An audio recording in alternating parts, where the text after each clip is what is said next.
എല്ലാരും അടിച്ചു കയറി വാ. ഒരു ടാസ്ക് ആണ്, ഒറ്റ വാചകമേ ഉള്ളൂ. ആ വാചകം നിർത്താതെ പറയണം. എന്റെ ബുദ്ധി പ്രയോഗിക്കും. ഒരുത്തൻ പോയി ഒരുത്തിയായി ഒരുത്തിപ്പറ്റി ഇരുവരായി, ഇരുവരും കരുത്തരായി, കരുത്തരും വിരുദ്ധരായി. വിരുദ്ധരിൽ ഒരുവന്റെ ബന്ധുവിന്റെ ശത്രുവിന്റെ ഇല്ലഞ്ഞുട്ടവന്റെ അച്ഛനാ. എന്തോ എങ്ങനെ ചതിച്ചോ ദൈവമേ.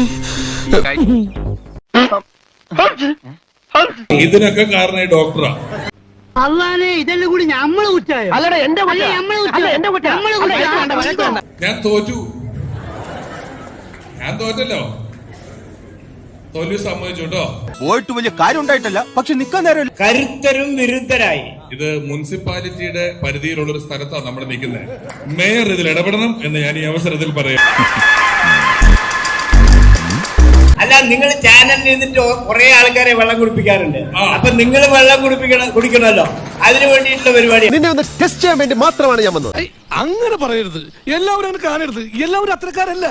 ഈ സർപ്പത്തിൽ തന്നെയില്ലേ വിഷമുള്ളതും വിഷമില്ലാത്തതൊക്കെ. ഇതിങ്ങനെ വിട്ടാ പറ്റില്ല.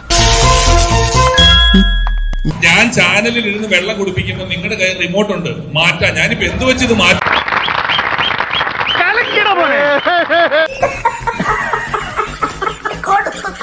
നിന്നെയൊക്കെ വിറ്റ കാശ് എന്റെ കയ്യിലുണ്ടോ?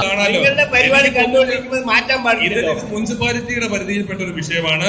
ഇത് മുനിസിപ്പാലിറ്റി ഇടപെട്ട് അന്വേഷിക്കണം. ഞാൻ പോകട്ടെ. ഒരു കാര്യം ചെയ്യും, ഞാനില്ല, നിങ്ങൾ കളിച്ചു. ഇത് മര്യാദയ്ക്ക് ഈ ചടങ്ങ് തീരുമാനമല്ലോ.